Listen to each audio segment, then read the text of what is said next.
I decided to give up movies for Lent since the movie theater burned down. Hollywood stars often make their personal lives more dramatic than the movies they appear in.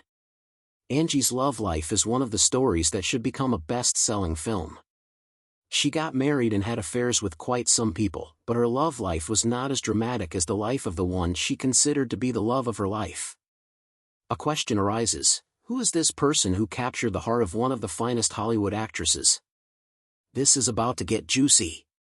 So, hop on, and let's explore the story of Angie and the love of her life, from humble beginnings to Hollywood. Angie Dickinson, whose original name is Angeline Brown, was born on the 30th of September, 1931, in the little town of Combe, in North Dakota. She had two sisters and grew up with her dad, who worked as a newspaper editor.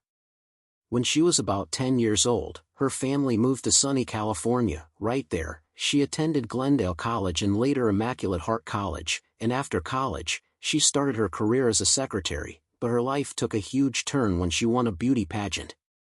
This opened a new world to her and led to an appearance on the Colgate Comedy Hour, and sparked her desire to go deeply into acting. When she finished as the runner-up in a local Miss America preliminary, Angie caught the eye of a casting agent, which gave her a role as one of 6 showgirls on the Jimmy Durante Show. This exposure opened new doors, and a television producer encouraged her to step into the world of acting. Enthusiastic and eager to learn, she honed her craft, and not too long after that, the National Broadcasting Corporation reached out to offer her guest spots on various variety shows, including the Colgate Comedy Hour. It was during this time that she met Frank Sinatra, who would become a lifelong friend. In 1954, Angie made her television acting debut in an episode of a series named Death Valley Days. This was the beginning of an impressive array of a lot of roles and productions. In 1956, she made her mark with a guest appearance in an episode of The Life and Legend of Wyatt Earp. The following year, she took on a small role in Richard Boone's Have Gun, Will Travel. 2 years later, she got the part of Laura Meadows in one of the Colt. 45 episode as well as Wade Preston. That same year, she showcased her talent as Mrs. Fargo, who is a defendant in a series named Perry Mason. She also went ahead to create some unforgettable characters in shows like Mike Hammer, Wagon Train, and Men into Space. In 1965, she got a recurring role as Carol Treadman on NBC's Dr. Kildare. She also portrayed a conspirator in a gripping 1964 episode of The Fugitive, featuring stars like David Jansen and Robert Duvall. In addition, Angie starred in 2 episodes of the Alfred Hitchcock Hour with James Mason on the 18th of October, 1962, and Thanatos Palace Hotel with Stephen Hill on the 31st of January, 1965. She officially kicked off her film career with a small, uncredited role in Lucky Me, which was released in 1954 and featured Doris Day. Soon enough, she followed up with appearances in The Return of Jack Slade, released in 1955, Man with the Gun and Hidden Guns, released in 1956, instead of embracing the incredible platinum blonde look which was associated with top-tier icons like Marilyn Monroe and Jane Mansfield, something she believed would restrict her acting opportunities. Angie initially permitted studios to lighten her naturally brunette hair to a honey blonde shade. Initially in her career, she predominantly appeared in B-movies and westerns, such as Shootout at Medicine Bend, where she starred along with Randolph Scott and James Garner. In the crime drama titled Cry Terror, she took on a supporting role as a femme fatale, acting opposite James Mason and Rod Steiger. Angie's breakout moment on the screen came 1 year later, in Howard Hawks' Rio Bravo, where she acted as a flirtatious gambler named Feathers. In this film, she found herself drawn to the town sheriff, played by none other than her childhood idol, John Wayne. The movie also featured stars like Dean Martin, Walter Brennan, and Ricky Nelson. However, when Howard unexpectedly sold her personal contract to a major studio without informing her, and like normal people, it left Angie feeling frustrated. Despite that setback, she quickly established herself as one of the leading ladies of the decade, starting with her role in The Bramble Bush alongside Richard Burton.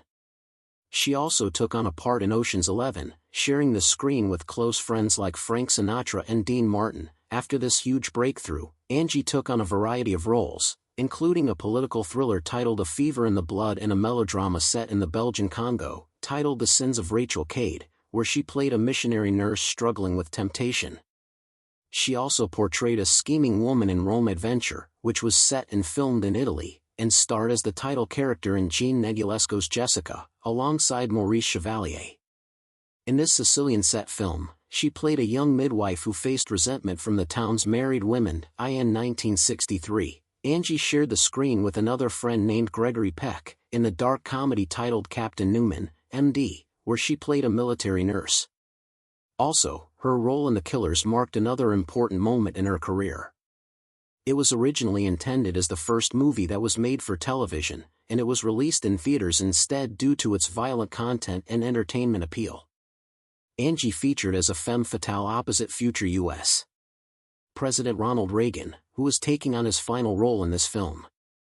Directed by Don Siegel, one of her films that stood out from this era is widely regarded as John Boorman's Point Blank, which is a cult classic crime drama where she stars with Lee Marvin. In the late 1960s, she continued embracing her Western roots, starring in films like The Last Challenge alongside Glenn Ford, Young Billy Young with Robert Mitchum, and Sam Whiskey featuring Burt Reynolds. In 1971, she took another turn by playing a lustful substitute high school teacher in the dark comedy titled Pretty Maids All in a Row. It was directed by Roger Vadim and written by Gene Roddenberry, and the film featured stars like Rock Hudson and Telly Savalas. Despite its intriguing initial success, the movie faced harsh criticism and flopped at the box office. In that same year, she played the role of the ambitious wife of Robert Culp in the television movie titled See the Man Run and starred alongside Leslie Nielsen in the resurrection of Zachary Wheeler. The following year, she took on a role in the French film The Outside Man, shot in Los Angeles, where she portrayed the stunning but corrupt wife of a mobster, alongside Jean-Louis Trintignant and directed by Jacques Deray. 2 years later, she teamed up with Roy Thins in the supernatural thriller titled The Norliss Tapes, a TV movie produced and directed by Dan Curtis that later developed a modest cult following. One of her most iconic and risque roles came next, playing the eye-catching widow Wilma McClatchy in the Great Depression-themed film Big Bad Mama and William Shatner and Tom Skerritt. In her 40s at the time, not Sinatra and Dean Martin, Angie made a nostalgic cameo in the 2001 remake, which featured George Clooney and Brad Pitt, after 4 decades. An avid enthusiast of poker, she took part in the second season of Bravo's Celebrity Poker Showdown in the summer of 2004. When she introduced herself, the host named Dave Foley gave a hilarious remark: "Sometimes, when we say celebrity, we actually mean it." That same year, Angie also appeared in the comedy titled Elvis Has Left the Building, playing an ex-mechanic in the mother of Kim Basinger's character. Giving honor to her roots, she received the Rough Rider Award from the state of North Dakota, as well as many juicy awards for making a huge impact in the Hollywood industry. In 2009, she starred in the Hallmark Channel drama Mending Fences, along with a star named Laura Leighton, marking her last acting credit to date. She was one of the most skillful actresses, starring in very interesting and tasky movies, but little did people know that she had to deal with more drama at home. Let's explore the personal life of Angie. Her interesting personal life. Angie's personal life is not as dramatic as her colleagues in Hollywood. The first man she got married to was Gene Dickinson, a footballer she met in college, who later transitioned into the business of electronics. They were married from 1952 until 1960, although they separated in 1956. During her marriage, she formed a close friendship with John Kenneth Galbraith and his wife, Catherine. Her frequent visits with them, especially while John was serving as the U.S. ambassador to India, are well documented in his memoirs titled Ambassador's Journal and A Life in Our Times. After their divorce, unlike other people, Angie chose to keep her married name. 5 years after her divorce, she got married to a composer named Burt Bacharach. Their marriage lasted for 16 years, although they experienced a period of separation during which they dated other people. On the 12th of July, 1966, Angie gave birth to their daughter, Nikki, who suffered from autism and sadly took her life on the 4th of January, 2007. Burt also joined his daughter in the world of the unknown in 2023. In the 1980s, Angie had another romantic relationship with a musician named Billy Vera and even appeared in the music video for his single I Can Take Care of Myself. Throughout the 1990s, she dated the legendary radio and television host Larry King. In 2023, Angie revealed that she had a 20-year on-and-off affair with Frank Sinatra, describing him as the love of her life and one of the most charismatic men that ever was. In an interview with NPR in 2006, they identified her as a Democrat and shared her political history, stating that she campaigned for John F. Kennedy during his presidential run in 1960 and supported Lyndon B. Johnson in 1964. As a main testament to the undeniable impact she has made, there's even a street named after her in San Antonio, Texas. Her personal life was filled with a little drama here and there. But this is about to get hotter. We're about exploring the love life of Angie and Frank, the actual love of her life. Let's explore it quickly, because there is a lot to talk about. The love story of Angie and Frank Sinatra. Angie and Frank had an on and off relationship for many years, with Angie describing him as the love of her life. They had a really deep connection, but she had her reservations about making things official, even though they talked about marriage. It all started in 1953, when they both appeared on the Colgate Comedy Hour.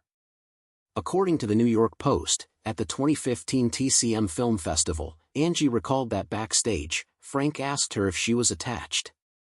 When she replied that she was, he cheekily inquired if he should take her number. At that time, she was still married to her first husband, while Frank was in his second marriage with Ava Gardner. However, she went ahead and gave him her number anyway. They starred together in the 1960 film Ocean's 11, where she played his character Danny Ocean's wife, Beatrice. That same year, she finalized her divorce from her first husband.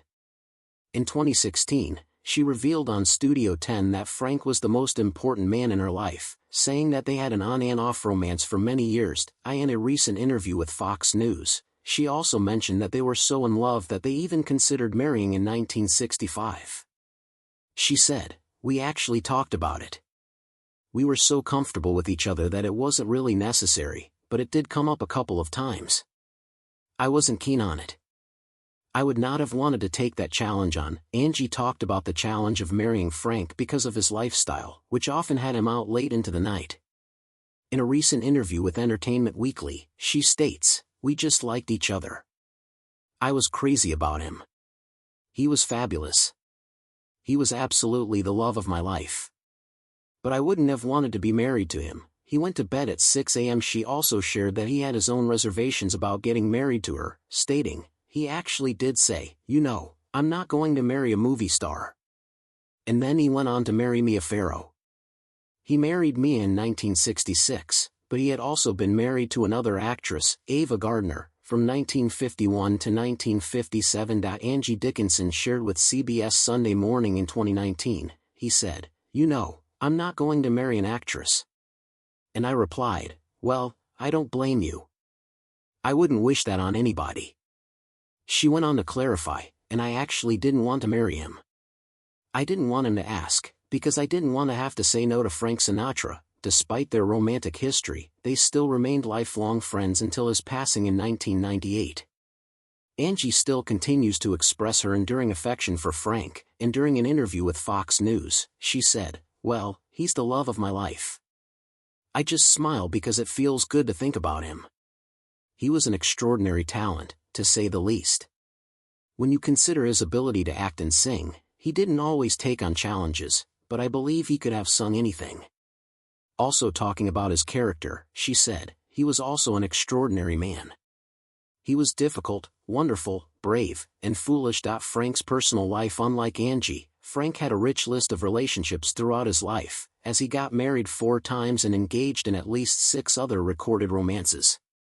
He had 3 confirmed children, alongside a few whose paternity remains uncertain. Sinatra met his first wife, Nancy Barbato, during the summer of 1934, and they tied the knot on the 4th of February, 1939, in her hometown of Jersey City. As well as Mary Lou Watts, a wealthy socialite. Gossip publications frequently reported on his dalliances with notable names like Lana Turner and Marilyn Maxwell. Frank's on and off romance with Angie Dickinson went on for about 10 years, from around 1954 to 1964. Angie stated in 1999 that they had an incredible like for each other and enjoyed a very comfortable relationship, noting that if their affair had been more passionate, it might not have endured as long. The two remained friends until his passing. Frank's personal life was a whole lot of